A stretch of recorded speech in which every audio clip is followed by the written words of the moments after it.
Okay, so today we're going to deal with a topic that's probably a stumbling block for many of us, arguments. What's the source of arguments? So today's question. I find myself getting into a lot of arguments lately with my wife, my children, people in the community. This wasn't the case in the past, and I honestly don't feel like I've changed. Do you have any advice on how to avoid these conflicts? Well, first I'd say we have to understand what is the common thread that fuels most arguments. In essence, it's the ego, the I. The ego becomes a source of tremendous tension and conflict in relationships. It's interesting because it doesn't always show up as kind of overt arrogance or pride, but more often it shows up subtly in our everyday thoughts, that internal dialogue that affects how we see the world, other people, relationships. For example, I want things my way. I'm being wrongly accused. I need to defend myself. My children shouldn't speak to me like that. How dare they ignore me? Ego is like a lens through which we view reality. When the lens is clouded with self-interest, everything becomes personal. A spouse's forgetfulness feels like disrespect. A friend's differing opinion feels like a threat. But these reactions, interestingly enough, often have little to do with the other person and everything to do with our need to protect and defend ourselves.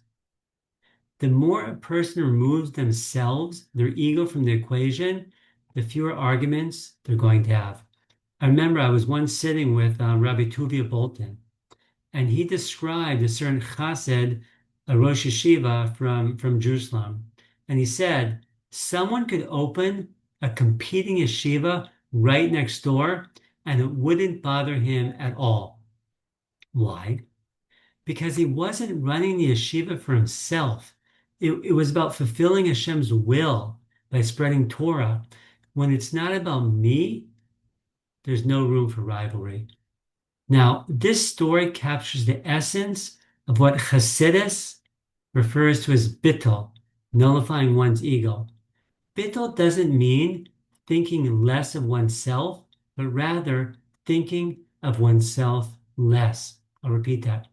Bittul doesn't mean thinking less of oneself, but rather thinking of oneself less, being less preoccupied with oneself. Now, take this example.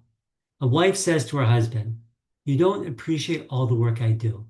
And he snaps back, "Yes, I do. You don't appreciate me." Now, even if he's right, would proving that he's right improve the marriage? Probably not.